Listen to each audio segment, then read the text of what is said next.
Hi, I'm Joanna Zaremba. I am here doing a series of videos about resilience. I'm a yoga and movement teacher, also a mindfulness and meditation teacher, and I'm also a coach. So today I wanted to focus on ways to turn toward the good in your life, which I really see as a key part of resilience. So we all have a negativity bias that we really were evolved to have, and it's by nature positive. In the past, we had tigers that we had to run from, but in modern life, I don't find it quite as helpful. You know, if your safety is being threatened, that's one thing, but our day-to-day stress and busyness of life, doesn't equate for kind of the same big response. So, things like stress, worry, anxiety, fear, uncertainty, all those things, can feel like threats to us. And so the negativity bias was designed to help us really focus on that stuff that's not so great, so we could avoid it. And so today I just wanted to share some tools that we can use to not necessarily override the negativity bias, but give ourselves a chance to enhance the positive. So ways to turn toward the good in our lives and to take in the good. So pretty easy tools. And I'm not suggesting that we skip ahead. If something really challenging has happened or you're feeling some big emotions about something in your life, I'm not suggesting that you skip ahead and you don't feel those. Once you get to a place where you've had a chance to release, maybe have a cry, maybe write, maybe talk to someone, those are times to turn toward the good. And then other times when things are just mostly neutral in life, you could turn toward the good in those instances. So I trust your judgment to kind of find the best times to do this, but really can be a beautiful sense of comfort and has been in my life. So the tools I'm going to share today are ones that I've used in my life, and I found them really helpful, and they're really quick and easy. So let's see. So, and they're also, just the key part too is we're changing our brains. As we change what we focus on, we're changing our brains. We know through neuroplasticity research that that's what's happening. So, another great reason to focus on the good, to change our brains and to essentially hardwire happiness. And so there's my segue into this great book, Hardwiring Happiness, which is by Rick Hanson. He's a neuropsychologist, he calls himself, and I've done some courses with him, and he's amazing. He's got a bunch of books that are available at libraries, which is great, and audio programs. So if you want to learn more from him, that's a great resource. But the first one practice we're going to do, I adapted from him. And basically, here's what we do. When we're having a positive experience, we pause in it. We allow ourselves to take it in. So we could even do that together for a moment. Just notice anything good in this moment. Maybe it's a sensation, maybe it's a view out the window, maybe it's a pet on your lap, whatever it is. Let's just pause for a moment and see if we can soak up some of the good. So closing your eyes, if that's helpful, I'm going to close mine. And I'm just going to focus on kind of the soft feeling of clothing today. Today's a chilly day, and so it feels really nice to have that. So I'm just going to focus on that sensation. And essentially, we can focus on anything good in this moment, anything at all, the smallest thing, the sensation of your breath, maybe even, and that it's nourishing you, the support of whatever's beneath you, the chair, the ground, etc. And then we try to see if we can examine it. So can we make it bigger? Can we notice, like, what are the actual sensations, like the touch? Is there sound involved? Is there a taste?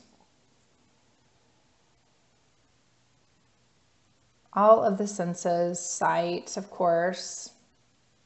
Hard to do with your eyes closed, but I think you get the idea. So we soak all that up and just notice and examine it and get curious about it. And then we could imagine, if you like, that as a soothing balm. So maybe golden light, that feeling, maybe even the emotions that come up with it, the positive emotions. Like for me, the kind of comfiness of my clothing is bringing up kind of a warm, supported, relaxed, loving feeling. And so I could bring that in as well. And I could imagine them as a soothing balm that is just beginning to fill my body, that those positive emotions are coming in and getting bigger. And I can even see it going into every part of the inside of my body. And maybe even imagining that sensation, those feelings, soothing any area that needs it, that needs comfort, that maybe needed comfort in the past, that might need comfort in this moment. And just taking a breath there. And when you're ready, opening your eyes. So this practice is one that you can do kind of as an antidote for things that are going on too. So you might be wondering, well, what if you're having a really rotten day, and those days happen, right? And that's just the truth of it. So again, once you kind of got into a place where you're ready to shift things and you want to shift things, you could just bring to mind a positive experience. And so I'm sure you can imagine the more that we spend some time soaking up the positive experiences as they happen, whatever they are. Like I might be on a hike and it's just like the gorgeous time of day with that beautiful golden hour light in the afternoon. And it's, I just love the feeling of its warmth, and I just pause and I just close my eyes and I just soak up that feeling. And I can also open my eyes and notice just how absolutely breathtaking everything looks around me in that light, bathed in that light. And so the more I do things like that, the more I pause in the moment of, the pet in my lap, and petting it and the softness of its fur, or the sound of my son's giggle, or you could fill in the blanks for all the good things. The more we do that, the more we have really beautiful moments to go back to, and even without having done that practice at all, there's moments we can go back to. So when you're having, a hard time maybe in the present, bringing up something good and focusing on something good, we can go back to a memory. So an example, a memory that I often go back to that just feels really safe and good is being at my one of my grandparents' houses. And I think it must have been winter because I'm like all cozy in bed and it's warm and I can hear the sounds of the morning going on in the kitchen, and I can smell coffee, and I can just hear kind of the bustle and happy sounds and happy talking.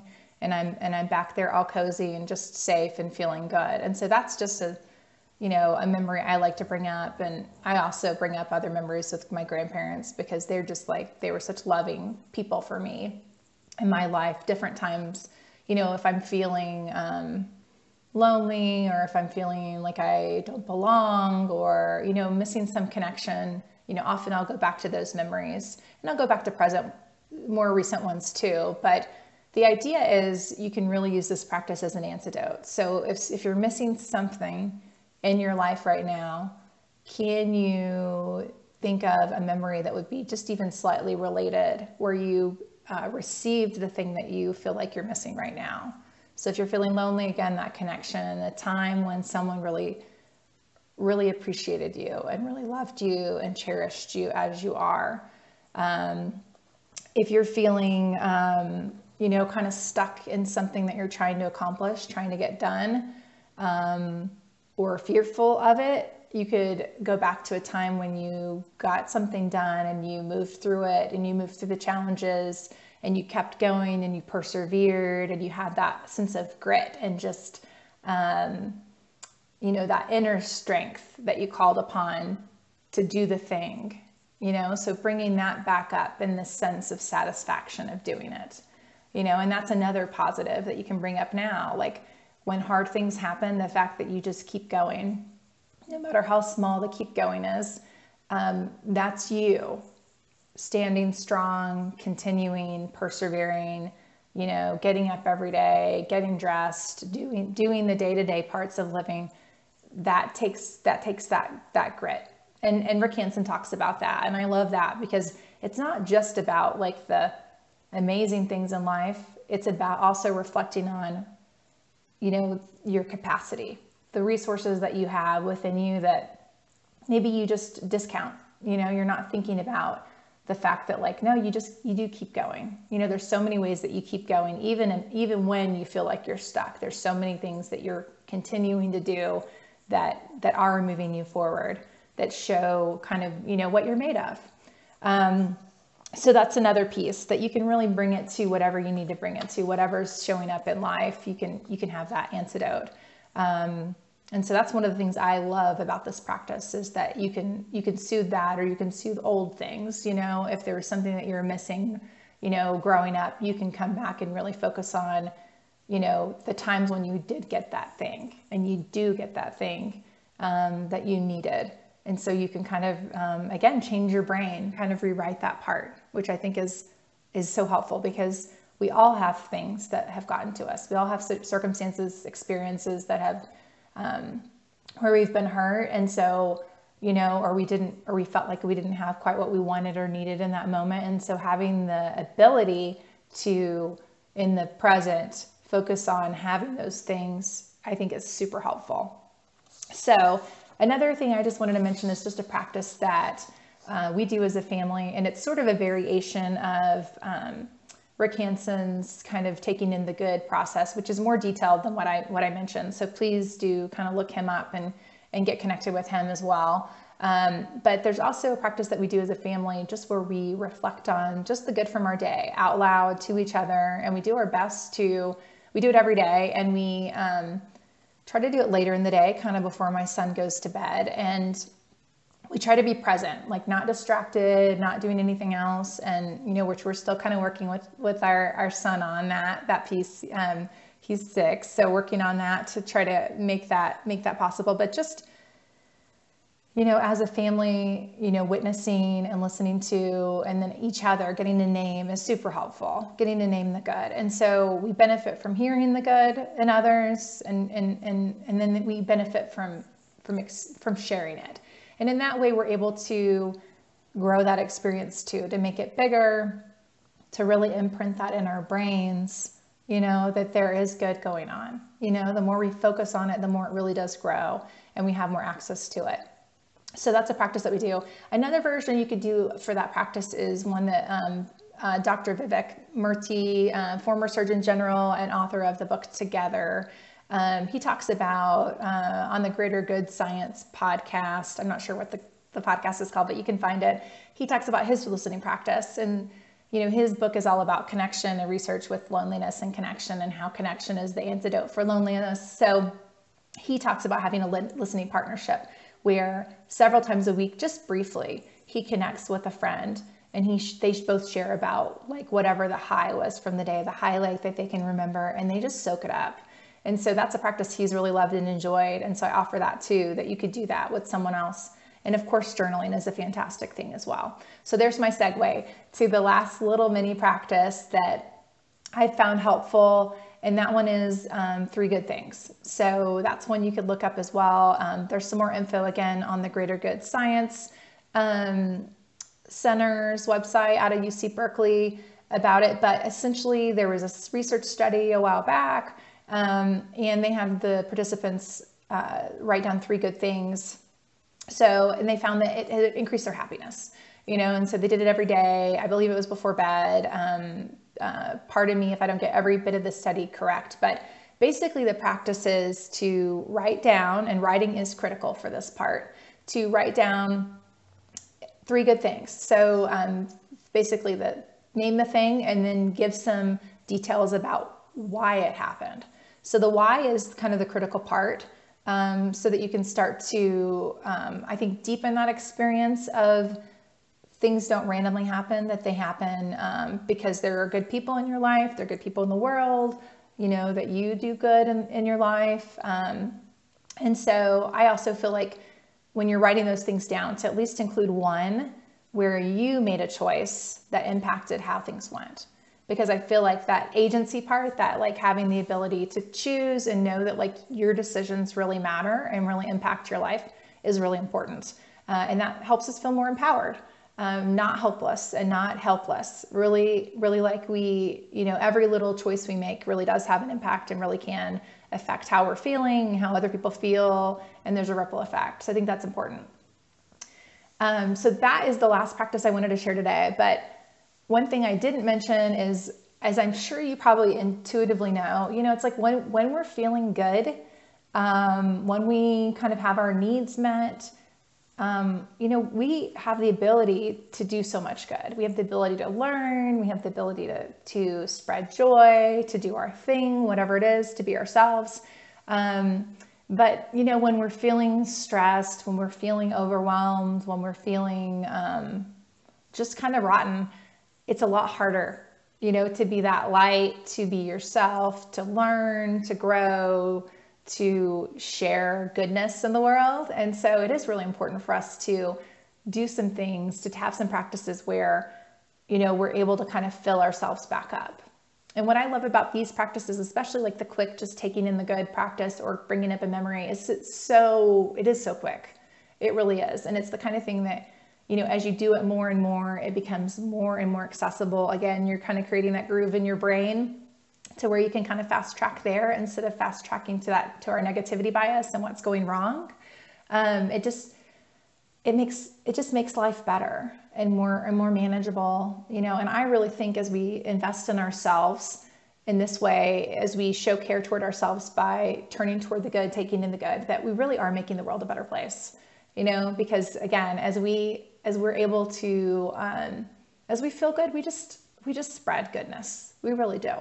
And so anyway, so I offer that to you today. I hope it's helpful. These have been some practices that are just kind of near and dear to my heart that I play with and practice with and often forget, but then come back to, remember, oh yeah, this is a possibility, so I hope that you have kind of that lightheartedness about it, that there's no have to about it. There's no should, there's no certain way, make it your own.